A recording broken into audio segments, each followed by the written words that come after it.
Hi, good afternoon.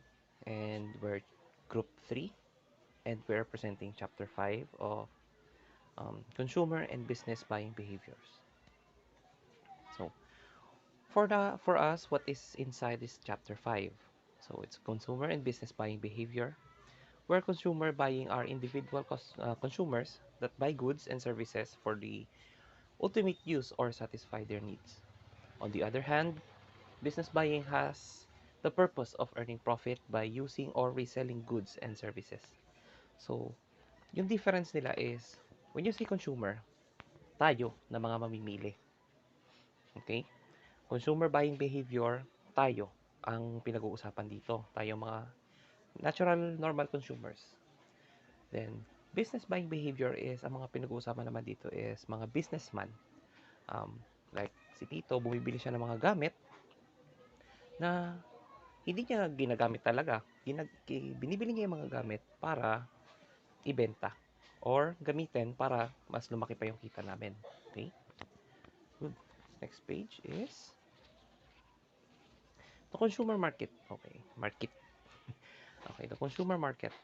Every time the consumer buys a certain product or service for his own consumption, he is a participant inside the consumer market. Consumer market refers to the market where people buy products for personal use and are not intended for further sale to other people. Okay? When you say consumer market, tayo yon. Kasama na dito yung pagbili natin ng mga gamit and tayong mga consumers din mismo. Next page tayo, consumer buying process. It is a sequence of steps that a consumer will need to undergo in order to arrive to a final purchasing decision. Okay. Part 1, problem recognition. Okay. When we buy something, hindi naman tayo spontaneous lang na bibili ng gamit na yon kahit hindi naman natin kailangan. Okay, may times na minsan, pero iniisip natin, ano ba yung gusto natin bilhin? Okay? Bakit natin bibilin yun? Yun yung problem recognition. Bakit natin kailangan bilhin yung item na yon? Okay, may problema tayo sa ganitong klaseng bagay. Bumili tayo ng ganito para ma-solve ang problem na yon. Okay, problem recognition is where customers must first have a problem before a purchase can be happen. Same din sa sinabi ko. Information search. Okay. Following the problem recognition, an interested consumer will undertake to search for information. Okay. For example, um, first time nyo nakuha yung TES nyo, karamihan sa atin, ang unang binili, cellphone. 'Di ba? Bumili agad kayo ng cellphone to the point na nag-research muna kayo kung anong cellphone ang maganda bilhin sa ganitong klaseng budget na meron tayo. Okay? That is information search. Maganda ba siya? Mabilis ba siya? Ano yung presyo niya? Ganun yung una nating iniisip. Okay. But where to find them? Kasi kailangan natin ng sources sa mga ganun eh. Paano tayo makakakuha ng idea or information para malaman natin yung mga bagay na dapat or kailangan natin bilhin? Okay. Here are some examples. Personal sources like family members, friends, package colleagues, and relatives. Okay. Next is commercial sources like advertising, salesman, dealers, package, trade shows, displays, and exhibitions. Okay. Minsan sa commercials, yun, advertising. Public sources like mass media, radio, TV, newspapers, like mga ini-endorse na mga um, katulad kay Rafi Tulfo. Yung, ano ba yan? Robust. Yan. Kung sino sa inyo nakakaalam ng Robust, magaling. Legend. Pero pag hindi, kalimutan nyo na yon. Okay? And experimental sources. They consist of handling, examining, and testing or using the product. Like yung mga beta testers, katulad ng mga pag-release ng Wild Rift na League of Legends, Wild Rift, na ipanlalaban sa Mobile Legends, um, nagkaroon ng beta testers dito sa Philippines and happily, I'm one of them. So, nakapagbigay ako agad ng input doon sa game na yon na sinabi ko rin sa mga friends ko kung bakit naglalaro sila ngayon ng Wild Rift. Okay? So, isa ko dyan sa experimental sources. Okay, mga beta testers, mga first-time testers. Okay, mga pinatesting muna bago yung mismong market. Para malaman nila yung feedback na, okay to, okay to. Okay, dagdagan natin ng ganito para mas maganda, mas interactive. Ganun siya. Okay, evaluation alternatives. After a consumer gathered all the information, okay, nakuha niyo na lahat ng information niyo about a certain brand of products or services, he is ready to make the evaluation of alternatives. Okay, ito na to, i-evaluate nyo na kung nakakita na kayo ng mga set ng items, nakita nyo pare-pareha sila magaganda, ito naman ang kailangan nyo, alternatives. Okay, benefits provided by the brands. Okay, for example, lahat sila cellphone, lahat yan pare-parehas ng benefits. So, hindi ka pa rin makapili. Ang gagawin mo ngayon is, second, qualities, features, or attributes and performance. Sino ang pinakamabilis sa kanila? Sino may pinakamagandang qualities, may pinakamagandang design, okay, may pinakamagandang features, ganun siya. Kung pare-parehas naman, kunwari na-breakdown nyo na, natanggal yung tatlo, apat na lang. Price change by different brands. Okay, ito ba pag inipon ko yung pera ko, tataas yung presyo nito? Or bababa yung presyo nito? Well, sa mga cellphones, normally bababa yan.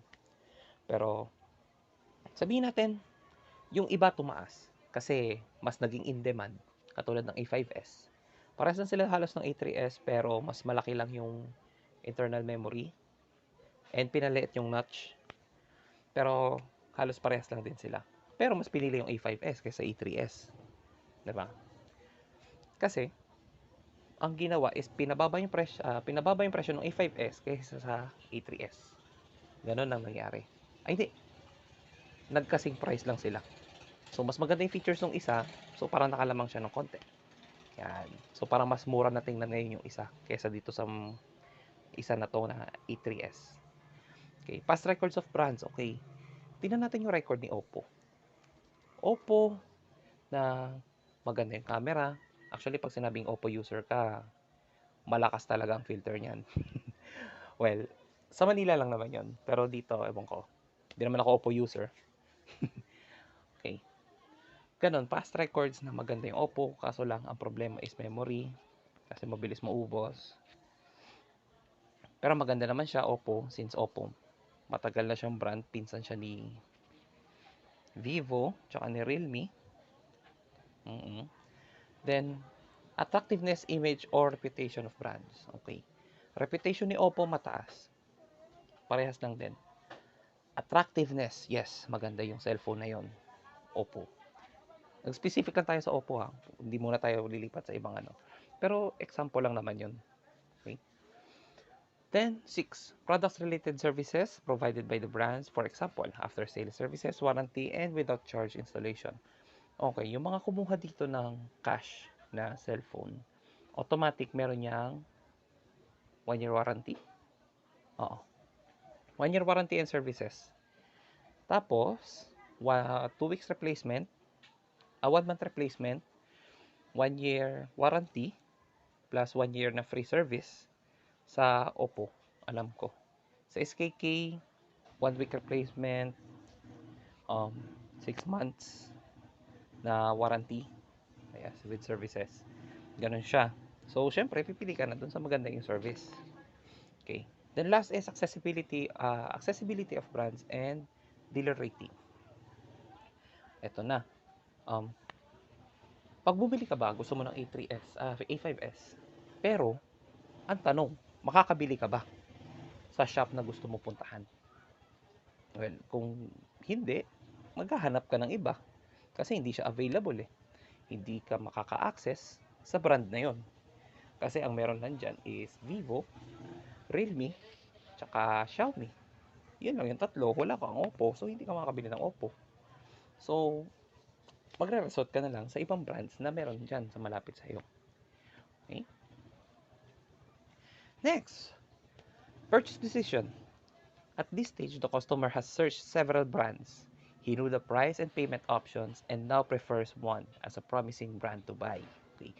However, sometimes a customer walks away from the purchase. Here are some reasons. May mga times talaga na andyan na, gusto niya na bumili. Na-research mo na lahat, kaso lang umatras ka pa. Ganun. Umatras ka dahil sa tatlong rason na to. Attitudes of others. Sometimes the person attitudes are negative about a certain product, and the consumer may be affected by these negative attitudes and comply with them. For example, ito ang choice. A5S, A3S. Lahat ng gumamit ng A3S, sinasabi mas maganda ang A5S. Bibili ka pa ba ng A3S kahit yun yung pasok sa budget mo? Or yun yung nagustuhan mo nung una? Kahit hindi mo pa narinig yan si A5S. Kasi hindi ka napag-research sa kanya eh. Si A3S pa lang na-research mo. Siyempre, sasabihin nila, hindi, huwag ka na mag-A3S, A5S ka na lang. Kasi ganito, tsaka ganyan. Tapos mas mataas yung specs. Tsaka mas maganda yung design. So, ang gagawin mo ngayon, atras ka na dun sa A3S. Lipat ka na dun sa A5S. Diba? Yun yung attitude of others. Next, unanticipated situation factors. Increase in price, unemployment, income of household by medical expenses, and unavailability of most favored brands. Okay. Katulad na sinabi ko noong una, kung wala dyan, hindi ka na mabibili yan. Kasi kahit gusto mo bilhin yun, kung wala naman, hindi ka makakabili. Diba? Paano mo bibili yung wala? Diba? The next is, what if tumaas yung presyo niya? From 7K, naging 9K siya. Pero ganun pa rin yung specs niya. Diba? So, hahanap ka na lang ng ibang brand na same specs, pero hindi ganun kasing mahal. Diba? Kasi nagmahal na siya eh. Parang hirap na mabili nun. Gagastos ka lang ng pera para lang sa parehas na item na yun. Okay? Ganun siya. Unexpected, kunwari nawalan ka ng trabaho, hindi ka na makakabili. Kasi wala ka ng pera. Diba? So, yun. Mga hindi mo akalaing mangyayari. Yun. Then, consumers' perceived risk. Some basis of perceived risk could be on price, quality doubt, entrance of a new, better quality product, and the customer self-confidence. Okay. Ito ang issue dyan. So, kunwari, andyan ka na. Kabili ka na ng cellphone. Bibili ka na ng cellphone.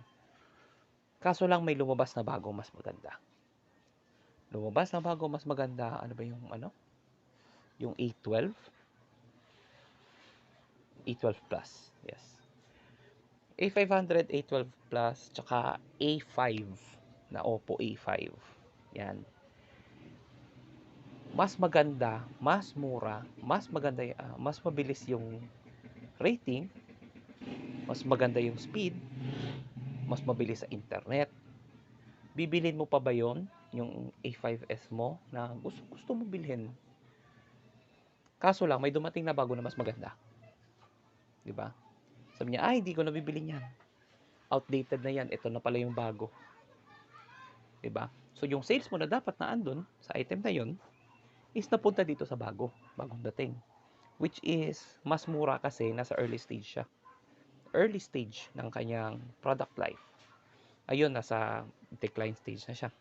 Growth stage. Actually, mamamatay na siya. Pawala na siya sa market. So, dito ko na sa bago kasi nasa early stage pa. Mas mura pa yung item. Ganon. So, malilipat sa iba yung profit na dapat doon sa item na yon papunta sa kabilang item na yon. Ganun siya. Then, next tayo. Purchasing. Okay. Purchasing. Where all of these stages leads towards to purchasing have been completed all throughout and is still unsure whether the customer will really buy. During this phase, the consumer must settle on the following. Okay, ito na. Kailangan, ito na, nasa point ka na, nabibili ka na, ito na yung item na gusto mo, wala na makakapigil sa'yo, alam mo na kung saan bibili. Hindi. Alam mo na kung saan ka pupunta. Ito na ngayon ang susunod, bibili ka na. Okay. Ito ang tanong. Kailangan i-consider, isettle niya muna lahat ng mga bagay na to bago siya makabili. Okay, first, where to buy? Saan ka bibili? Okay? Which is prejudiced by price point, terms of sale, and prior experience with or knowledge of the seller and the return guidelines. Siyempre, doon ka sa dealer na maganda yung bigay. Bibili ka, kunwari. For example, saan mo gusto bumili? Sa SM? Save More, ha? Sa Save More or sa Galion, sa Prince. Okay? Saan na mas mura? 'Di ba? Yun yung una mong tatanungin, saan na mas mura? Saan na mas maganda magbigay ng price? Yan. Saan na mas maganda, may mas magandang servicing? Kung maglo-loan ako, mas maganda ba yung home credit dito kaysa home credit doon? Kasi yung home credit doon sa Save More, maraming hinihingi. Yung dito, ID lang. Mm, ba? Tsaka SSS, yun lang. Pero doon sa Save More, medyo marami pang hinihingi. So, dito ka na lang. Mas mabilis, di ba? When to buy? Kailan ka bibili? Okay. Siyempre, doon ka pupunta, doon ka bibili sa time na alam mong walang masyadong tao. Hindi masyadong siksikan, hindi masyadong mainit. At saka yung relax, yung pag-iisip mo. Na pag pumunta ka doon, bibili ka, matutuwa ka sa item mo kasi walang epal na sundot ng sundot sa gilid mo, sasabihin, pa, bibili ako ng laruan, please lang, maawa kayo. Ganon. Okay? Next is, should they buy? Kailangan mo ba bilhin? Okay. Which is prejudiced by both of those first two reasons. Because of personal reasons. Well, kailangan mo ba bumili? Dahil kailangan mo? Emergency? Hindi naman. May oras ka bang bilhin yung bagay na yon? Okay, baka both. Hindi ka makapunta kasi pangit yung lugar. Tapos, hindi ka pa mabigyan ng magandang offer. Tapos, wala ka pang time kasi kailangan mag-alaga ng mga anak mo, bata mo, or kailangan mo asikasuhin si boyfriend. Ganun. So, wala kang magagawa. Kailangan bumili? Okay, kung emergency, bilhin mo. Kung hindi, hold ka lang muna. Ganun, pag-isipan mo muna. Okay. Post-purchase evaluation, ito na. Para sa ating marketers na to. After a purchase is completed, it is expected that the customer would re-evaluate whether he made a good decision or not. Here are some reasons that a marketer should check about the post-purchase experience of the buyer. 1. Post-purchase satisfaction. Does it satisfy the customer who purchased it or not? Ayan. Kung na-satisfy ba siya o hindi. Ganito. Kasi, ang mangyayari dito, kung na-satisfy siya sa product na ibinigay mo sa customer mo, it means, babalik yan. Bibili ulit yan. Uulit at uulit yan. Mahuhook yan. Diba? Kayo, milk tea. Kahit hindi naman masyadong masarap ang milk tea, bili kayo ng bili. Bakit? Kasi nasa uso eh. Tsaka masarap. Diba? Hindi naman masarap talaga. Like sa Macau cheesecake na taro. Tsaka matcha. Pero masarap pa rin yung milk tea. Okay? Bili ka pa rin ng bili kasi masarap yung offer nila eh. 'Di ba? Na-satisfy kayo. Masarap. Maganda yung packaging. Pag nakita mo yung yung lalagyan, pwede mong gamitin ulit, 'di ba? Ganun 'yun.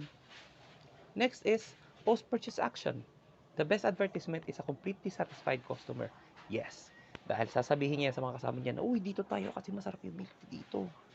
Uy, dito tayo kasi yung lalagyan dito matigas, gawa sa glass. Ganun. Tapos mahaba pa yung mahaba pa, tapos matigas. Tapos medyo maugat konti. Yung yung veins nung cream sa gilid. Okay? Maugat. Tapos grabe yung puti, yung lumalabas, yung frap. Oo. Yun. Masarap yun. So ganun. Ang first purchase action. Okay? Kung ano yung naramdaman nila doon sa product mo after nila bilhin. 'Di ba? Sabihin nila sa mga friends nila, mag-aaya sila, dadami yung customers mo. Yan ang magandang advertisement. Kaysa mag-advertise ka ng sandamakmak na gagastos ka ng pera, doon ka na lang, word of mouth sa mga tao. Then, post-purchase use and action and disposal. Information concerning about the product usage and disposal have to be observed by marketers. Okay, paano? Paano nila tinatapon yun? Well, kung ikaw, madalas ka mag-milk tea, hindi iwan mo lang dyan. Kung sino gusto kumuha, gamitin nila. Pwedeng baso ulit yun eh. Kasi gawa naman siya sa plastic, reusable. Pero may iba na cellphone na itinatapon nila sa tabi, which is masama and nakakasira sa nature dahil dun sa lithium ion na battery na pag nag-leak sa lupa, hindi na nagiging fertile yung lupa kasi yung um, lithium components is dumidikit sa lupa and parang tinataboy niya yung moisture paalis dun sa halaman. So, ganun yung nangyayari. Which is medyo bad sa environment. So, dispose niyo dapat ng tama yung mga items na binibili nyo. Especially mga gadgets na may battery. Okay? Good morning, everyone. I will be the reporter of the situational influence of consumer buying. The motivation to buy may rely on several factors that cannot be controlled by the consumer or the marketer. Temporal perspective. Time is the most focused or temporal perspective. The standard point on time could mean time allocated for shopping, which could in the morning, evening, afternoon season time of the year. Time pressure. When time is limited, customers likely process information less. Being in hurry make customer need being able to think very well. Time of the year. Because buying decision could be also affected by people natural by changing season. Time of the day. Every individual has its own body clock. A lot of people, natural sleepers, are awake during the day. However, some still are during late hours in evening. Purchase task. Purchase task means the buying intention or reason behind the purchasing decision of a certain product or service. Social surrounding. Oftentimes, a purchase is influenced by the presence of other members of the society while in a shopping activity. Atmospheric, the physical surroundings. The concept of atmospheric includes the physical surroundings, the music, and the handling of crowd. Here are the detailed samples of several and commonly used atmospheric. Number 1. Point of purchase display. 2. Color. 3. Smell. 4. Music. 5. Crowds. 6. Promotion deals. 7. Stock out.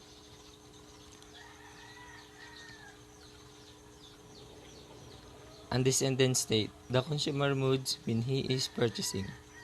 Undescendant states are features of individual persons that are not lasting or relative enduring characteristics. They include momentary moods. These are not things as provincial states or depression or high excitement. Moods are short-lived feelings that are not attached to a specific event or object. Number 2. Momentary condition. These are such things as being tired, feel, and soon on. Psychologically influence or consumer behavior, manipulating the consumer preference and like or dislike of a specific product and service. Motivation, Maslow hierarchy of needs of reference. Perception, the consumer perception concerning a product or a brand. Learning, experience and practices that in reality change behavior or any consumers. Values, beliefs, and attitudes. Consumers have certain beliefs and attitudes about the products on which their purchase depend. Sociocultural influences on consumer behavior. Social factors are the factors that are common in the society where a consumer resides. A society is composed of several individuals with different preferences and behavior. When we say social factors, ang society ang naging rason nga ga-change ang behavior or ga-influensyan ang behavior sa isa ka customer by the society or this is commonly seen in the market or sa mga lugar kung diin gatiner ang mga customers, ang mga tao. Kay ang mga kung nga ito sa market or upod ang mga ibang nga tao, gatag din sila different comment about isa ka product. So, ang ilang comment or idea or opinion, ginakopy or gaka-copy up sang aton mind kag uy amo ni i-try mo ni kay namin siya sa skin mo kay amo ni ka, so ikaw sige try ko muna. So ang gaka-influensyahan ka by the social interaction with other people, so muna siya. Next is cultural factors are factors that an individual learns while growing up due to socialization within the family in the other key situation.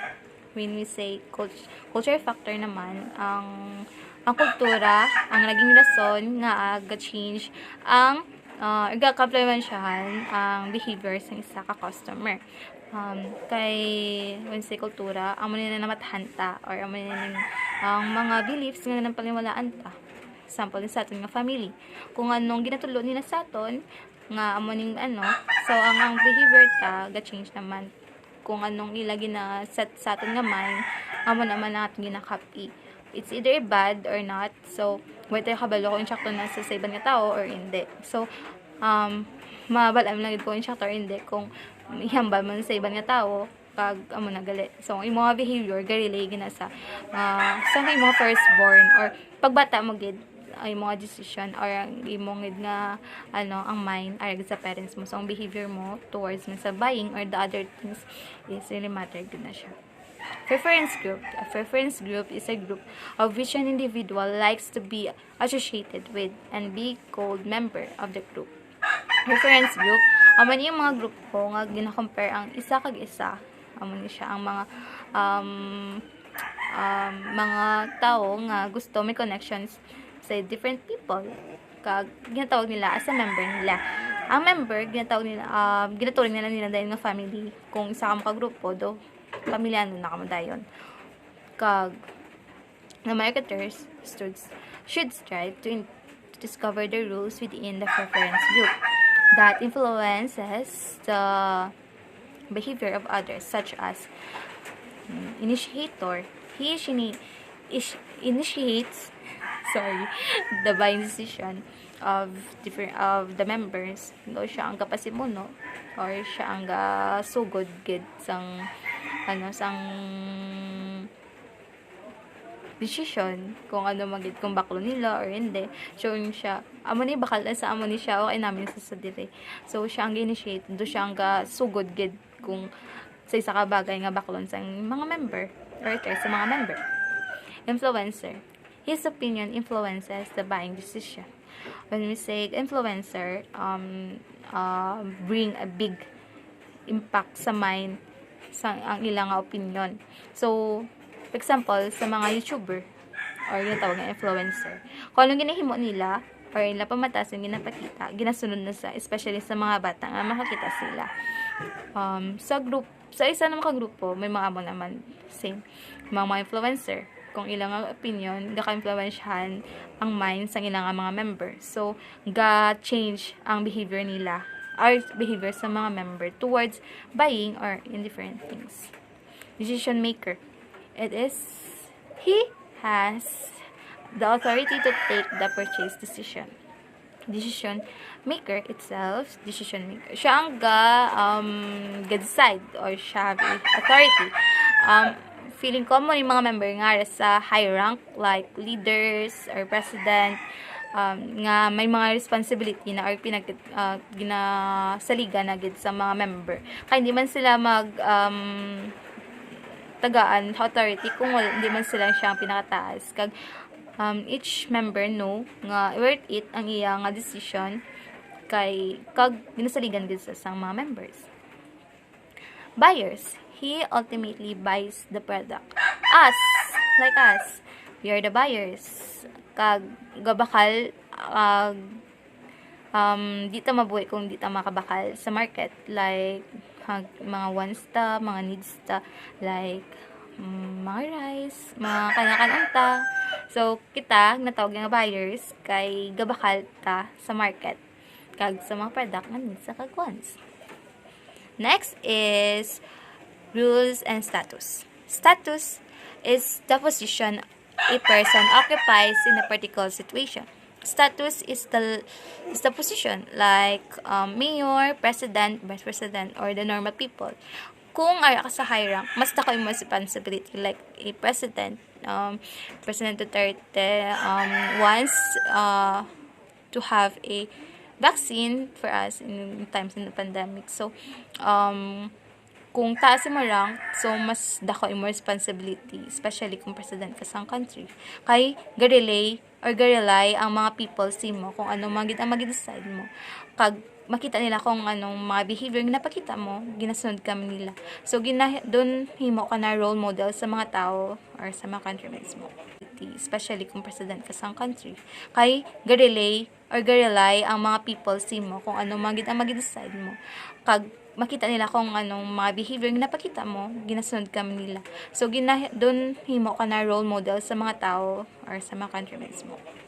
Rules is a set of norms, values, behavior, and personality characteristic connected to the status. Mas high mo status, mas dako ang imo nga responsibility or rule mo as a person. Di ka lang ordinary person, but you have an important person, especially kung presidente ka or like that. Next is family. Family orientation. It is the family where in a person has taken his birth and his parents have a strong influence on his behavior. Family orientation, sa una nga pag makulat sa ating mata or pagmata sa sininga kalibutan, aton parents gorient ang daan sa aton within our house. Kung ano nila pakita nila or ganun ginahambal nila sa aton, gaka-mindset na sa naton. Kag gaka-influensya ng aton behavior towards different things. It's either in buying or in decision in our lives. Kag mabalanta lang na kung sala or hindi ang ilang natudlo kung mapaktan or masugid sa ibang nga tao. So, we need to stick with their parents' knowledge kay biskan matabo sila man Japon ang una nga nagtudlo sa imo kung ano ang sakto kag hindi. So, ang imo buying decision garilay mo na sa ila sa parents mo kung vegetarian mo parents do madala ka man sila kung di kanila pasugtan mo na dugang behavior mo garilay gid sa ila. Next is family procreation. This family created by a person with his spouse and children, and such as their preferences are likely to change with the influence of his spouse. Family procreation is created by the form of marriage. In adulthood, may-enter ka na sa another segment of your life. Makabuhi ka na upod sa mga partner or mga loved one nga napilit. So, ang iyang batasan or iyang behavior, pwede ka ma-impluwensyahan.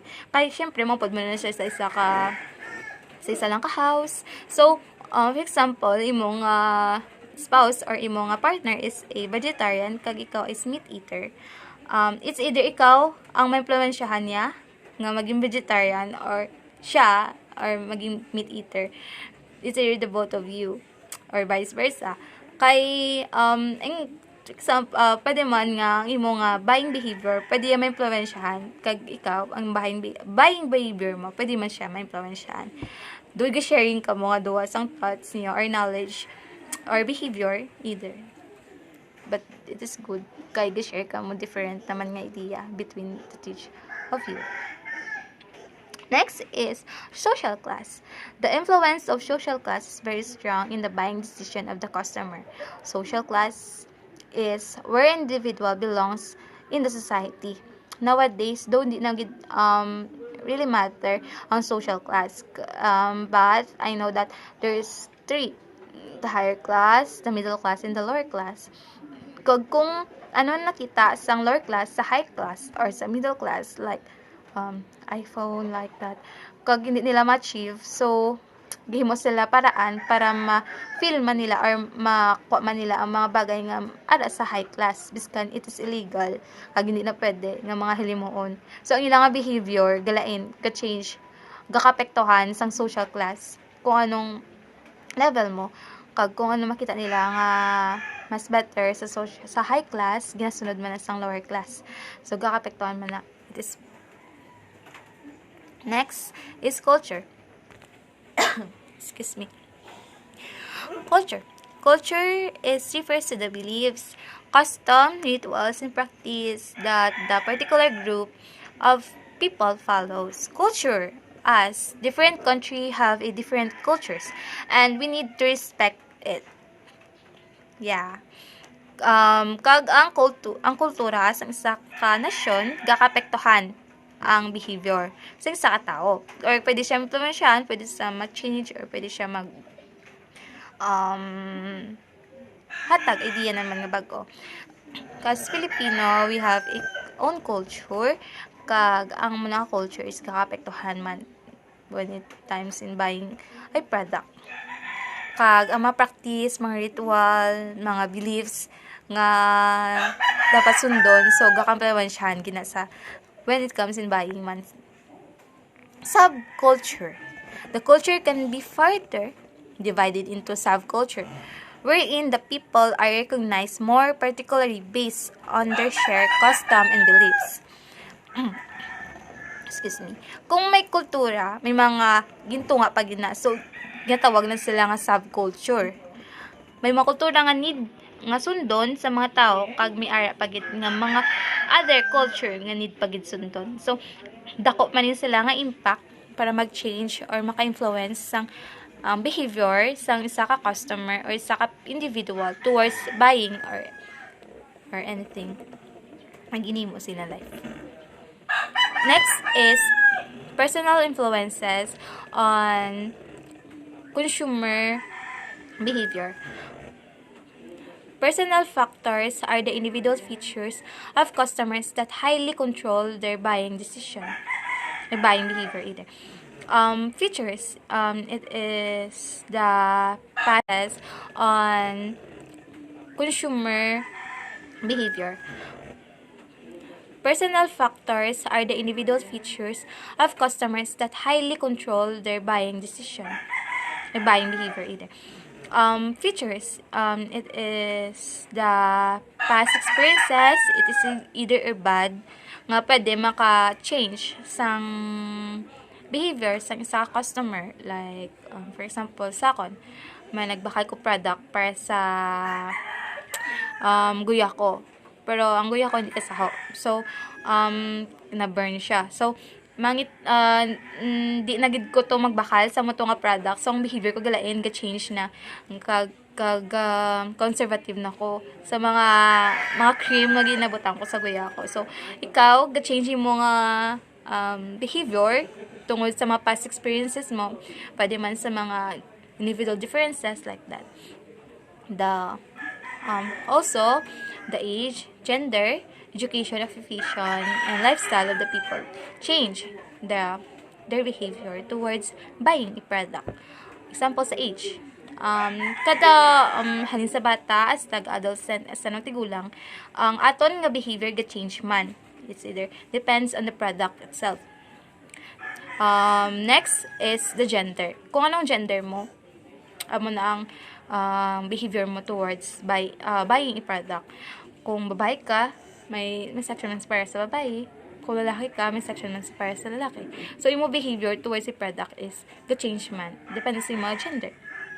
Next is education. Education, ga-change man sa imong or gakampluwensyahan man imong behavior towards buying. For example, kung nursing student ka, so imong mga book or mga equipment for school is for medical lang kag do ka nonsense man kung bakal ka mga iya ka engineering like or law. So dapat pilion mo gid nga useful for your course or for your education. Next is occupation, work. Example, kung doctor ka, kinabakal mo mga equipment is for doctor lang. Pero kung architecture ka, para mas sa architecture, for engineer, depende kung ano nga mga work ang ginsudlan mo or ano gin-work mo, amo na ang imong i-buy. So, gakamplementsyan imo nga buying behavior man, kung ano ang ginaobra mo. Next is lifestyle. Ang life mo as a person. Kung athletic ka, daw ka budgeting ka or fasting or ga limit ka sa imong ginakaon kay gusto mo fit ka lang or like ga conservative ka sa mga ginakaon mo, gina-measure mo. Pero kung ikaw ordinary people lang gusto you only live once, like that. So gina-try mo gid kung ano ang mga gusto mo i-try. So gaka-influensyan ang imong lifestyle sa imong nga behavior towards buying or consuming a product. Next is economic factors are the features that speak about the level of the sales in a market and the financial position of the customer. Financial position, ang imong kapasidad magbakal sang mga product or imong kina-income for living or ano work. It depends on work ang imong financial position. So for it is personal income ang ginagain mo as a person or personal lang gid wala may gahate or wala may gadugang nga iban nga tao, imo lang gid. Kung ga income ka 20k, so gina-budget mo na siya hasta makalabot na siya sa estimated time or makasweldo ka liwat. So ikaw ga-budget ka sa imo nga own nga money for yourself and also for your family if you have a family to have to support. Next is family income. Refers to the combined sum of the income of all the family member. Kung may utod ka nga magulang, manang, manghod, parents mo nga ga-work, ginasum up nyo na para maging isa lang. Or isa para sa budget sa inyo nga house, inyo grocery, inyo nga needs, wants. Kag kung dako inyo budget or budget, so ang mga wants nyo pwede nyo pa mabakal. Pero kung limit lang, so imo mga needs nang unahon nyo, so ang inyo nga behavior is ga change depende sa family income magina-earn nyo kada month or kada year, it depends. Next is income expectation. An individual's anticipation about his increased income level in the future influences his buying behavior. Example, kung ginaset mo na sa mind mo nga may expected ka na nga maabot mo income, so ikaw, ang imong nga behavior towards buying is ga-change man. Kay kabalo ka nga may maabot na money. So, ang mga wants mo, mabakal mo. Biskan hindi mo sa needs, pero kung gusto mo, mabakal mo. Kay kabalo ka nga may maabot nga money in the near future. So, ang behavior ga-change kid. Kung may gina-expect ka nga money maabot or wala. Next is consumer credit. The credit facility obtainable to the consumer also influences his buying behavior. Mga debts or mga credit or debit card mo, kung kabalo ka may unod or wala, ga-change man. Kung wala ka dala nga kwarta, kung gusto mo mag-grocery or mabakal nga mga bagay, kag kabalo ka may unod, yung mga card, gabakal ka. Pero kung kabalo ka nga wala unod, hindi ka magpakal. Kasi syempre wala unod, wala ka may kwarta. So, ang behavior mo towards buying is gakapektuhan sa cards na ginagamit mo. It's either, even in a small thing, to remember nga mga card lang na siya, pero gakampleman siya, ang behavior sa isa ka customer or sa isa ka individual. Liquid asset and savings of the customer. Liquid asset are the asset that easily redeemable into cash. Savings is the amount of savings out of the personal income.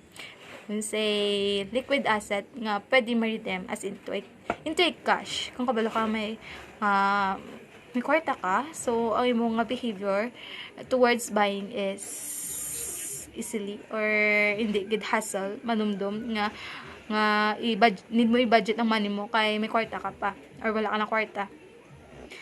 Savings kung ang mga some people save money for their future funds kag or for emergency, like kung ma-hospital ka, may money ka nga makuha sa savings mo.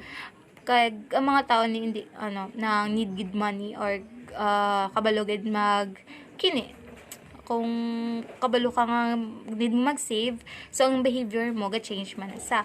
So kay hindi ka na magasto ang mga bagay nga hindi man importante, hindi mo na mabakal, ang mga wants mo, mga needs mo lang gid ang ginang priority mo baklon, kay need mo mag-save money for the future or for your family either. The business market is the consumer market. The business market is the same as consumer market because both are involved in buying, selling decisions, and satisfy needs. Types of business market. Industrial market consists mainly of companies making business in durable goods such as machinery, materials, chemicals, vehicles, and office furniture and supplies. So, in other words, it is a market where materials are sold to be converted into all kinds of things or goods. Resale market. They purchase finished products and retrade them to their customers for the intention of making a profit. So these markets includes the wholesalers and retailers who buy and resell merchandise or products. Government markets. The government buying products for the country's benefit through bidding, using them such as infrastructures and food production. So government market is a market where the buyers are federal, state, and local government that purchase goods and services from a private sector or a private businesses. Institutional markets include schools, hospitals, nursing homes, prisons, and other institutions that must be supplied with goods and services to people in their care. So institutional markets embrace or support the hospitals, prisons, education centers, and other firms by providing benefits to needy people with hospitality and outpost care. Buying situations in the business market. Straight rebuy. The organization is rebuying the same products and services from the same supplier. So it is a situation in which the buyer purchased the same product in the same quantities from the same vendor. In other words, nothing changes, or kumbaga, the buyer doesn't consider any alternative product or better products, and wala na siya gapangita pa iban na nga supplier. Modified rebuy. In this situation, a certain business wants to change its orders in respect or specification of the product, its price, and so on that need changes or modifications to the recent buys. So, in this type of buying situation, the buyer is interested in making changes in the original service provided by the seller, or the buyer wants or gusto islan ang aspects ng iyang product or some product, such as quantity, packaging, features, or delivery times. And new tests. When a business buys an exact product or service for the first time, then this case is called new test buying. So new test or new test buying is a risky purchases that require extensive decision making, or this requires some research, evaluation of products, and suppliers. Next, participants in the business buying. Okay, sino naman itong mga participants na to? Okay. Who are those participants? They are called the DMU. Decision-making unit. Okay. Decision-making unit. Sino yan sila? Diba? Okay. Ito yung mga nasa decision-making unit. Initiators. They are those who start the buying process depending on what type of product to purchase. Where they would be difference on who will be initiating. Okay. Next is influencers. They are those people who give information and put in decision standards during the buying process. Mamaya explain ko to isa-isa. Deciders. They are those who have the power to choose a supplier. Users. They are the individuals or groups that use the product or what they call the production department. Okay? Production department. Yan sila kasi sila yung nagma-manufacture eh. Diba? Then, buyers. It is called the purchasing department. They are the ones buying the materials for manufacturing products. Sila yan. Then, gatekeepers. A gatekeeper controls the flow of information or allows or prevents access to a DMU member. Okay? Sila naman tong gatekeeper. Sila yung taga-organize ng lahat ng mga dapat mangyari, susunod na mangyayari, sino dapat, sino hindi dapat sa mangyayari na yan. Okay? Start natin. Pangit ang ilaw ko. Okay. Yan. Start tayo sa initiators. Okay. They are the ones who start the buying process depending on what type of product to purchase.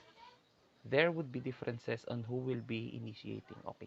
Ito yung mga tao na pag sinabing, oh, kailangan natin ng ganito. So, tayo nang bibili niyan.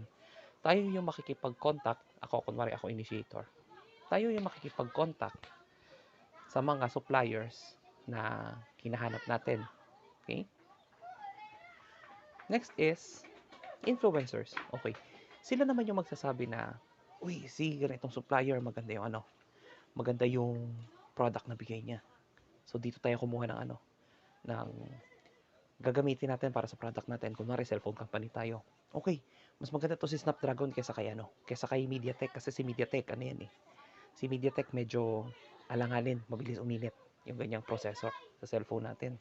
So, doon tayo kay Snapdragon para mabilis, tsaka maganda. Pwede natin paatasan ng konti. Medyo mahal nga lang, pero okay lang yan. Deciders. They are those who have the power to choose a supplier. Okay. Deciders. Okay. Sige. Dito tayo. Kunin natin yung gaming chipset ng MediaTek kasi nag-improve sila doon. Pero, yung ibang lineup natin, gawin nating Snapdragon para hindi uminit yung mga devices natin at hindi agad masira. Ganun. Mas maganda.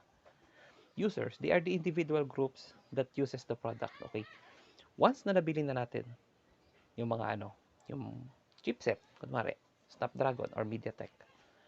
Pag nabili na natin yung chipset, ang gagamit niyan, yung mga nasa production department, sila yung gumagawa ng mga items. Sila yung gumagawa ng cellphone, okay. Paano ito gagamitin, saan gagamitin, saan ipapasok.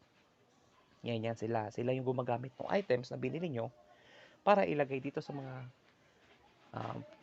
products natin para i-ship na para maibenta natin na maayos. Yan sila. Buyers, sila yung bumibili ng mismong parts na yon. Okay. Ako, initiator, sasabihan kita na, napag-desisyon ng mga deciders na kukuha tayo ng Snapdragon chipset, bilhin nyo na. So, sila ngayon yung pupunta doon sa company na yon para umorder or makipag-usap na, total marami naman yung bibili namin. Pwedeng ganito na lang yung price. Sila rin yung nag-negotiate. Okay? Then, gatekeepers. Okay. Ito ang mangyayari dyan. Nagkagulo si influencer at saka si decider. Dahil si influencer gusto niya si Snapdragon. Si deciders gusto niya si MediaTek. Kasi mas mura at saka mas maganda na. Nag-improve na. Ang gagawin ni gatekeepers, since si deciders ang mas mataas kaysa sa influencers, ang gagawin ng gatekeepers, lahat ng information na papasok sa influencers, puputulin niya. Lahat diretso na sa deciders, papunta sa users, tsaka buyers. Okay? Sasabihan ng initiators, okay, kontakin nyo na yon. Kailangan na natin yan. Gagawin ngayon, utosan ng initiators, yung mga buyers, para bumili ng mga items na yon, like MediaTek. So si influencers, itchapwera na siya. Haharangin na siya ng mga gatekeepers. Ganon. Ang mangyayari niyan, okay. Next. For example, nandiyan na yung mga items. Nakuha na. Sobra yung nabigay. Kasi maganda yung deal eh. So, sobra yung binigay. Ang gagawin ng gatekeepers, hanggang dito lang kami, sir. Ano lang. Itong sobrang items na to, amin na to. Bebenta namin to kung amin na to. Wala na kayong gagawin. Ibibigay nila yan sa mga users. Okay, users, ang production department. Anong pwede nyo gawin dito since sobra yung supplies natin? Ano na gagawin niya? Hindi niya na ipapaalam doon sa taas na sobra yung items. Ibibigay niya na lang yan diretso sa deciders. Okay? Sa users. Lahat. Tapos, lahat ng information, syempre, kung ilan yung nagawang items, ilan yung nagawang products, ilan yung finished, ilan yung raw materials na meron pa, lahat ng information na yan, dadaan yan sa gatekeepers bago pumunta doon sa taas. Ganun siya. Next, buying business process. Okay. It's a little bit different from the consumer buying process because it's a case the business market is involved in different sets of characteristics and demands. The companies doing business in business markets adopt separate marketing strategies. So, iba yung marketing strategy ng mga nagbebenta, ng mismong marketers, sa mga nagbebenta ng business sellers. Ganun. Like ito. Iba yung marketing strategy ng retailing company, ganun, sa wholesaling company. For example, iba yung marketing strategy ng shampoo. Iba rin yung marketing strategy ng supplies like bakal. Diba? Bakal or yero. Yan, ganyan. Hindi naman yero. Bakal, raw materials pinag-uusapan natin dito sa business buying process. Okay? Bakal or plastic, raw materials na plastic. Basta ganun. Sa consumer buying, lahat tinatarget natin. Meron tayong demographic dyan. Meron din sila demographic, pero mas concentrated ang demographic nila. So, hindi ka pwede magbenta ng bakal, kahit manufacturing company sila, hindi ka pwede magbenta ng bakal kung cellphone company sila. Pumunta ka doon sa gustong bumili ng mga raw materials like mga metal casing, yan, plumbing, yan, house and lot, mga negosyo, doon ka pumunta. Pero sa normal na mga kahit sino lang yan, pwede ka mag-advertise kung sino yung target market mo. Kasi lahat makakarinig yan. Pero yung sa business, specific lang kailangan mong paringgan. Ganun siya. 8 stages of buying process. Buying business process. Okay. Problem recognition, same pa rin dun sa una na in-explain ko. Kailangan, magkaroon muna sila ng idea or ma-recognize nila yung problem na meron silang na kailangan nilang kaharapin. For example, ito. Meron tayong dalawang types ng factor kung saan magagaling yung mga problems na yan. Internal factor. This would be the awareness of not having adequate capacity. So the new equipment must be bought, or it may be product returns from customers, meaning that the machine is not manufacturing quality products. Another reason may be the supplier is not giving effective quality products at the reasonable price, and so on.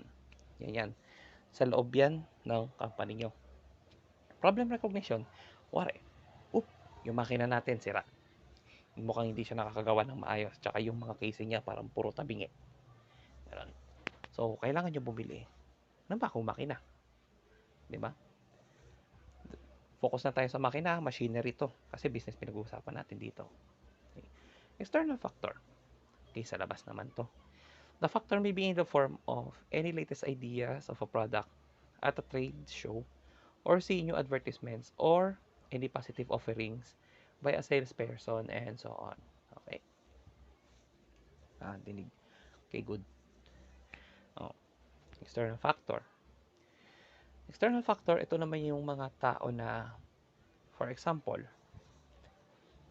ikaw na business ikaw ang may business tungkol sa traveling agency, tapos kumuha ka ng BPO. Okay? BPO, ibig sabihin, kukunin mo yung services ng mga tao nila para ibenta yung products mo na traveling. Okay? Ako yung may traveling business ha. Nag-hire ako ng BPO. Pero hindi maganda yung performance na ginagawa nila. Yun ang external factor na kailangan ko ng, okay, sige. Tama na, tapusin na natin yung contract. Magbabayad na lang ako. Then, ipa-dissolve nyo na lang yung team.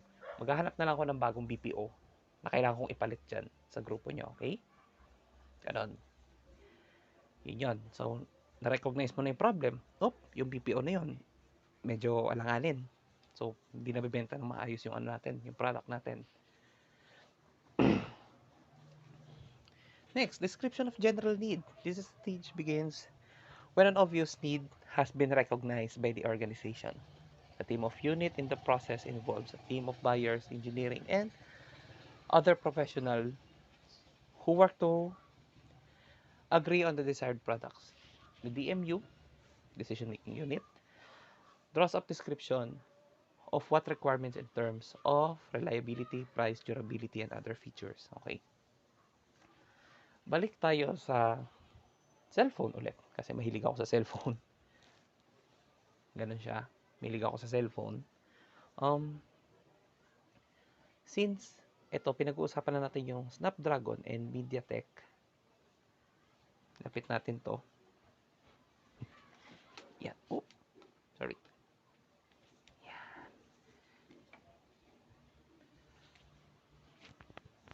Snapdragon and MediaTek.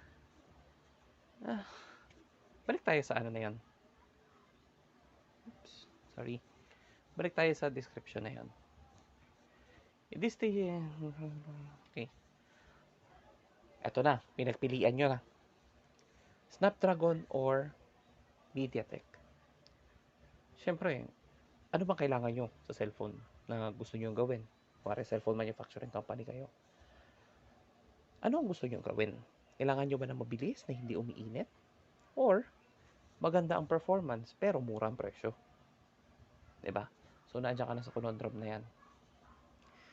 Gusto mo ng item na mabilis, hindi umiinit, reliable, Snapdragon ka. Diba? Pero kung gusto mo, kailangan natin mura para maibenta natin ng mabilis. Tsaka mas marami tayong customers na makuha. MediaTek ka. Pero maganda yung performance, diba? So, dyan, yung description nung problema na gusto nyong harapin or i-face. Yun siya. Next stage is specification of the product. Yun na yun. Anong kailangan nyo mismo? At yung una, general lang na, kailangan natin ng chipset sa cellphone. Ito, specific na. Kailangan natin ng mabilis, na reliable. Kailangan natin ng mura, pero maganda yung performance. Yan siya. Next stage, search of supplier. Maghahanap ka ngayon kung sino supplier ang maganda. 'Di ba? Itong idea sa paghahanap ng supplier. Meron silang bidding wars. Kasi although 5 ang nagpo-produce ng chipset sa lahat ng cellphone brands, 2 lang ang kilala natin. Ang SoC hindi nyo kilala, pero madalas yan sa Cherry Mobile, tsaka Infinix. Yung Nokia, ewan ko, nakalimutan ko na, tsaka yung LG. So, 5 yan sila na nagpo-produce ng chipset. So, ngayon, magsa-search ka ng supplier. Kilala mo na kung sino. Ito, ang gusto ko. Kakausapin mo ngayon sila. Magpadala sila ng tao dyan para mabentahan kayo. Okay, kayo yung napili namin, maganda yung bid nyo na ganito karaming chipset in offer namin, tapos ganito lang yung price na ibibigay nyo. Sige, i-sales nyo kami. Ganon, mag-uusap na kayo nyan. Yan na siya. Search of supplier. Proposal solicitation. Okay, in this stage, the supplier are asked to submit their proposals. Ito yung sinasabi ko sa inyo, bidding wars. In some cases, some suppliers send the only salesperson or a simple catalog. However, when the desired product is expensive and complex, more formal na kaya and so on and so forth. Ito na yung i-introduce nila yung product na, may bago kaming chipset. Ito na yung Snapdragon 888. Tapos, ang MediaTek, meron na silang Dimensity 2000. Yes.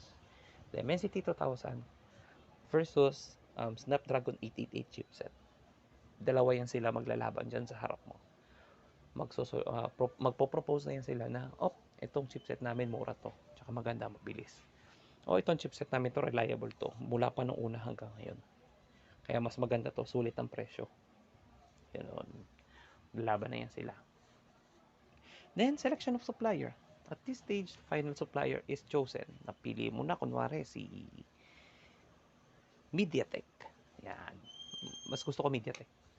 Pero, mas maganda talaga Snapdragon. Pero budget price na tayo, so MediaTek. Selection of supplier. At this stage, the final supplier is chosen from the list of possible suppliers who have submitted their proposals to the buying organizations.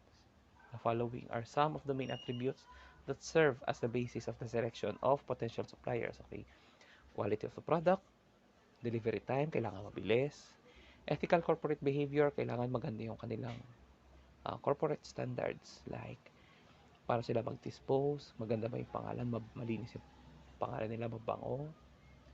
Reasonable price, syempre kailangan yung mura. Honest communication, syempre baka sabihin yan, sir, on the way na yung item, pero hindi pa ginagawa, hindi pa nakapack, hindi pa nakalagay sa box, hindi pa nakasort out, wala pa yung delivery truck, ganon. So kailangan honest communication, malinaw, straight to the point. Past performance and reputation, kailangan maganda, malinis, mabango ang pangalan, and repair and maintenance services, etc. Syempre, kuwari may sira yung item na binigay sa'yo, kailangan mo ibalik yan, di ba? Kailangan may services, may repair sila. Na, kuwari, umorder ka ng truck para sa business mo. Syempre, kailangan ma-repair yan or may maintenance yan. Like, 1 year warranty, free change oil, tapos may kasamang case sa sales lady, mga ganun. Pero, yun lang naman yun. Then, order routine specifications. Ito na, pag-uusapan nyo na kung kada kailan nyo gustong i-order niyan. Yung mga items na yan. Like sa chipset, okay, every month, magpo-produce kayo ng 1,000 cellphones. Well, medyo maliit na yun. Every month, nagpo-produce kayo ng 20,000 cellphones. So, every month, kailangan magpadala yung company ng 20,000 units, 23,000 units ng chipset. Dahil, baka iba doon may defect. So, ma-apektuhan yung production ng items na ginagawa nyo. Okay? So, specific, order routine specification, every month, papadala sila ng ganyan, na ganito karami.